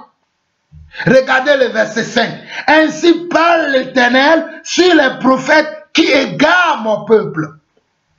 Ainsi parle l'Éternel sur les prophètes qui égarent mon peuple, qui annoncent la paix si leurs dents ont quelque chose à mordre, qui annoncent la paix si leurs dents ont quelque chose à mordre. Ils annoncent la paix parce que leurs dents, oh, parce qu'ils ont quelque chose sous la main. Alléluia.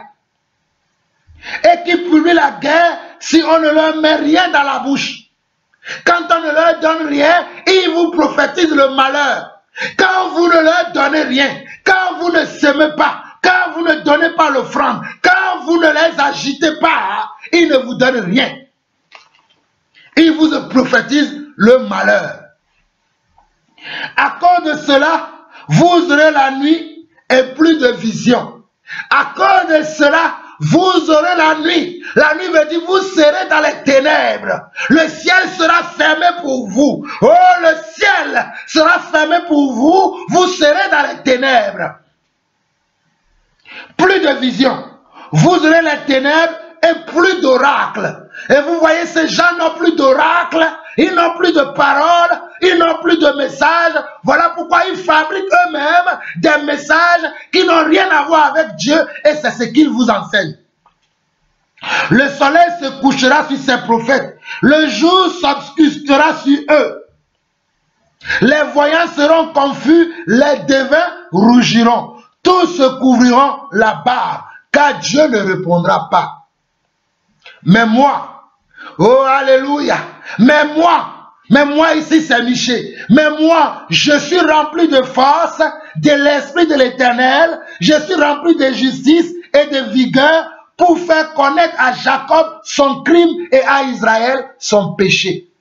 Jacob ici représente l'Église, Israël représente l'Église, mais moi, oh, mais moi, Jean-Paul Lawson, je suis rempli de force, de l'esprit de l'Éternel, je suis rempli de justice et de vigueur pour faire connaître à l'Église son crime et à l'Église son péché. Écoutez donc ceci, chef de l'Église du monde et prince de la maison de Dieu, vous qui avez en horreur la justice et qui pervertissez tout ce qui est droit, vous qui bâtissez l'Église avec le sang et Jérusalem avec l'iniquité. Ces chefs jugent pour des présents. Regardez, les chefs de l'Église jugent pour des présents parce qu'on leur a offert des choses, parce qu'on leur donne des cadeaux, ils vont pouvoir juger.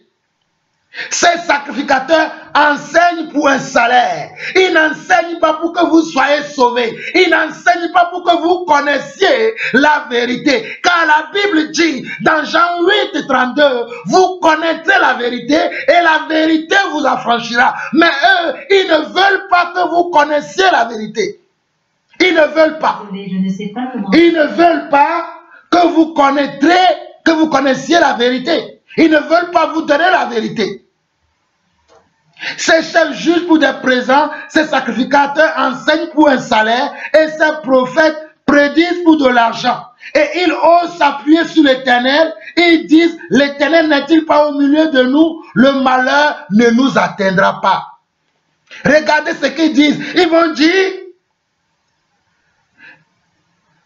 ces chefs jugent, nous sommes au verset 11 de Michée chapitre 3.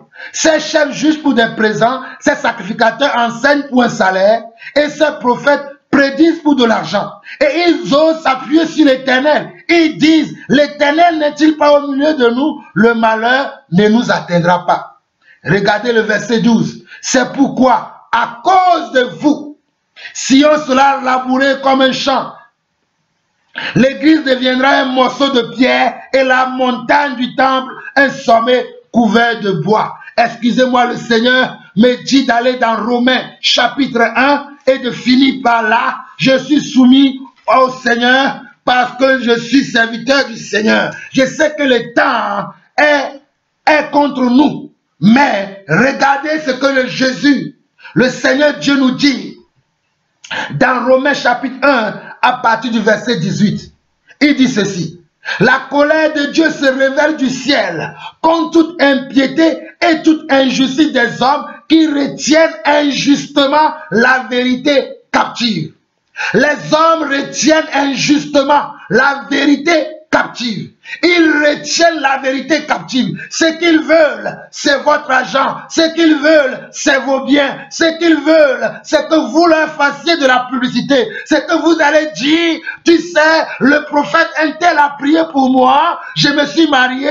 Le prophète un-tel a prié pour moi, j'ai eu mon travail. Le pasteur un-tel a prié pour moi, j'ai acheté ma maison, j'ai acheté ma voiture. Tu ne diras pas Dieu a fait pour moi, mais tu diras le prophète a fait pour moi. Le prophète a fait pour moi. Oh mon frère, tu es perdu. Ma soeur, tu es perdu. 18, Romains chapitre 1, le verset 18. La colère de Dieu se révèle du ciel contre toute impiété et toute injustice des hommes qui retiennent injustement la vérité captive. Car ce qu'on peut connaître de Dieu est manifesté pour eux. Car ce qu'on peut connaître de Dieu est manifesté pour eux. Dieu le leur ayant fait connaître. Tout ce qu'on peut connaître de Dieu a été manifesté pour les hommes. Les hommes ont vu ça, mais ils préfèrent le mensonge. Ils préfèrent le mensonge, la duplicité, la compromission, l'hypocrisie. Ils préfèrent cela. En effet, les perfections invisibles de Dieu, sa puissance éternelle et sa divinité se voient comme à l'œil nu depuis la création du monde quand on les considère dans ses ouvrages. Quand on considère Dieu dans ses ouvrages, même l'arbre que tu vois te parle, même les oiseaux du ciel te parlent, même les reptiles de la terre te parlent, même les eaux, oh les eaux te parlent, même les montagnes, les collines, les vallées vont te parler. Mais ils ne veulent pas les considérer. Ils sont donc inexcusables, car ayant connu Dieu, ils ne l'ont point glorifié comme Dieu. Car ayant connu Dieu, ils ne l'ont point glorifié comme Dieu. Ils ne lui ont point rendu grâce, mais ils se sont égarés dans leurs pensées. Mais ils se sont égarés dans leurs pensées et leur cœur sans intelligence a été plongé dans les ténèbres. Et leur cœur sans intelligence a été plongé dans les ténèbres. Se vantant d'être sages, ils sont devenus fous. Regardez, se vantant d'être sages, ils sont devenus fous. Et ils ont changé la gloire du Dieu incorruptible en image représentant l'homme corruptible, des oiseaux, des quadrupèdes et des reptiles. Regardez, beaucoup de ces hommes-là, ils adorent la créature au lieu d'adorer le Créateur. Verset 24. Regardez le verset 24. C'est pourquoi Dieu les a livrés. C'est pourquoi Dieu les a livrés. Pourquoi Dieu les a livrés? Parce que Dieu leur a donné des preuves qu'il est le Dieu véritable et la vie éternelle. Quand nous considérons les choses que nous voyons sur la terre, les choses invisibles et les choses invisibles, nous devons savoir qu'il y a une puissance derrière tout ça, qu'il y a quelqu'un derrière tout ça. Mais ces hommes-là ont refusé cela. Ils ont délibérément refusé. Nous ne voulons pas accepter ça. Nous voulons avoir notre propre pensée, notre propre idéologie, notre propre théologie, notre propre façon de faire. La façon de Dieu ne les intéresse pas. Ils ont leur propre façon, leur propre chemin, leur propre utilité, leur propre moyen. Les moyens de Dieu ne les intéressent pas. Les moyens de Dieu ne les intéressent pas. Les moyens de Yeshua ne les intéressent pas. Ils ont leurs propres moyens. Verset 24.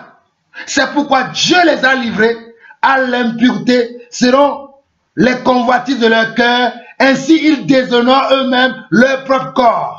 Eux qui ont changé la vérité de Dieu en mensonge et qui ont adoré et servi la créature au lieu du Créateur qui est béni éternellement. Amen. C'est pourquoi Dieu les a livrés à des passions infâmes, car leurs femmes ont changé l'usage naturel à ce qui est contre nature, et de même les hommes, abandonnant l'usage naturel de la femme, se sont enflammés dans les désirs les uns pour les autres, commettant homme avec homme des choses infâmes et recevant en eux-mêmes le salaire que méritait leur égarement. comme ils ne se sont pas souciés de connaître Dieu, comme ils ne se sont pas souciés de connaître, de chercher et de connaître Dieu, Dieu les a livrés à leur sens réprouvé pour commettre des choses indignes, étant remplis de toute espèce d'injustice, de méchanceté, de cupidité. Oh, alléluia, regardez. Verset 29 de Romains chapitre 1. Étant remplis de toute espèce d'injustice, de méchanceté, de cupidité, de malice, plein d'envie, de meurtre, de querelle, de ruse, de malignité, rapporteurs, médisants, impies, arrogants, hautains, fanfarons, ingénieux au mal, rebelles à leurs parents, dépourvus d'intelligence, de loyauté, d'affection naturelle, de miséricorde. Regardez, ce sont des gens qui sont rebelles à leurs parents. Ils ne veulent pas obéir à leurs parents. Ils ne veulent pas obéir à Dieu, sachant que Dieu est notre premier Père. Verset 32. Et bien qu'ils connaissent le jugement de Dieu, et bien qu'ils connaissent le jugement de Dieu, déclarant dignes de mort ceux qui commettent de telles choses, non seulement ils les font, mais encore ils approuvent ceux qui les font. Regardez, ces hommes-là approuvent ceux qui les font. Les femmes qui vont avec les femmes, non, l'amour du Seigneur, ayez l'amour du Seigneur, soyez patients envers eux. Les hommes qui se couchent entre eux, non, ayez l'amour. Voilà pourquoi vous voyez même des prédicateurs homosexuels aujourd'hui. Voilà pourquoi vous voyez dans la chorale les hommes qui couchent avec les hommes, les femmes qui couchent avec les femmes. Dans beaucoup d'assemblées aujourd'hui, ces choses que nous lisons se passent sous nos yeux. Se passent et nous voyons ces choses, nous sentons ces choses. Mais ce sont les gens qui se disent qu'ils sont des enfants de Dieu. Et la Bible dit dans le livre de 2 Pierre, que je vous ai lu tout à l'heure, qu'à cause de la voix de la vérité est calomniée. À cause de ces enfants de Dieu rebelles, de ces enfants de Dieu rebelles qui ne veulent pas se soumettre à la volonté de Dieu, qui ne veulent pas marcher comme Dieu veut qu'ils marchent, et qu'ils marchent selon les penchants de leur cœur, selon les désirs pernicieux de leur chair, la voix de la vérité est calomniée. Tu peux prêcher ce que tu veux. Les gens vont dire non, moi je ne veux pas suivre ces gens-là. Regardez comment il parle à sa femme, comment il bat sa femme, comment il maltraite ses enfants, comment il est orgueilleux, comment il veut gagner, comment il trompe les gens, comment il fait ceci. On ne veut pas écouter à cause de nous. Le monde ne veut pas de notre Dieu à cause de nous. Le monde ne veut pas accepter Dieu à cause de nous, les enfants de Dieu rebelles. Le monde ne veut pas. J'espère que ces choses vous parlent. Nous sommes dans le discernement des esprits. Nous allons arrêter là aujourd'hui et nous continuerons la semaine prochaine la suite de cet enseignement qui va nous bénir parce que Dieu notre Père veut nous faire du bien. Soyez abondamment bénis, que la main du Seigneur soit sur vous et que nous continuions à grandir ensemble, que nous continuions à chercher la volonté de Dieu ensemble, à faire ce que Dieu attend de nous. Soyez bénis. Nous vous aimons. Nous vous aimons. Oh, alléluia. Oh, merci Seigneur. Merci Seigneur. Oh, alléluia. Koria bababaro, era masata rakas, imanturo kabashata, rekera babasunda maha, ibro sana ramayeri kiri, robro shika brasa tabakas, rabo urakana ramasaya, ira mama shena ramakuri, oria kana ramasara babashuka, rikara mama sana ramamaka, moro shira mamakaya, riba babasuna ramashaya. Irama mama sakanda ramashaka, manda rama suku ramabashira, marakabashika ramaba, rukanda ramasaka, miramosha, kira mama sara, ora babaria, ikaramandoro soria, ikarabashanda ramakasa, rikamoshanda ramakari, ora kanda ramaseria, Iramama Shana Ramakuba Saka, Rikanta Ramaeria, Ikanamasono Robobroka, Ikana Ramashena Ramasoria, Ikana Ramaeria, Imashena Ramakori Bahande, Imasana Ramakori Bohoba, Robrosite Maikama Remashere, Imashana Ramakura Saka, Yamashana Ramaka.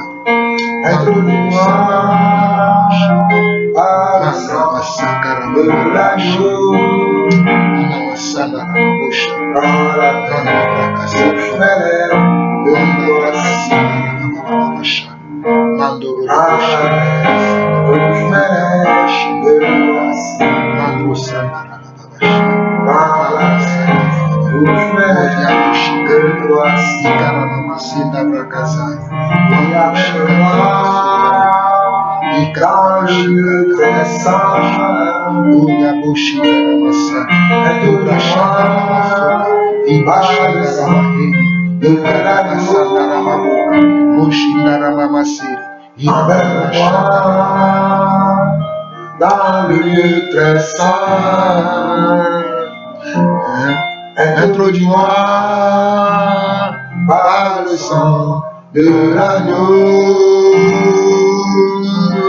emmène-moi dans le lieu très saint, introduis-moi par le sang de l'agneau. Prends la braise, touche mes lèvres, me voici. Prends la braise, touche mes lèvres, me voici. Prends la braise, touche mes lèvres, me voici. Puis amène-moi dans le lieu très saint. Introduis-moi par le sang de l'agneau. Oh, Rabacha, Ikamana, Ribamara, Kanda, Ramasuda. Introduis-moi par le sang de l'agneau. Par la braise, touche mes lèvres, me voici. Par la braise, touche mes lèvres, me voici. Par la braise, touche mes lèvres, me voici. Par la braise, touche mes lèvres, me voici. Par la braise, touche mes lèvres, me voici. Seigneur, amène-moi en présence. Enseigne-moi tes voies. Me voici. Me voici.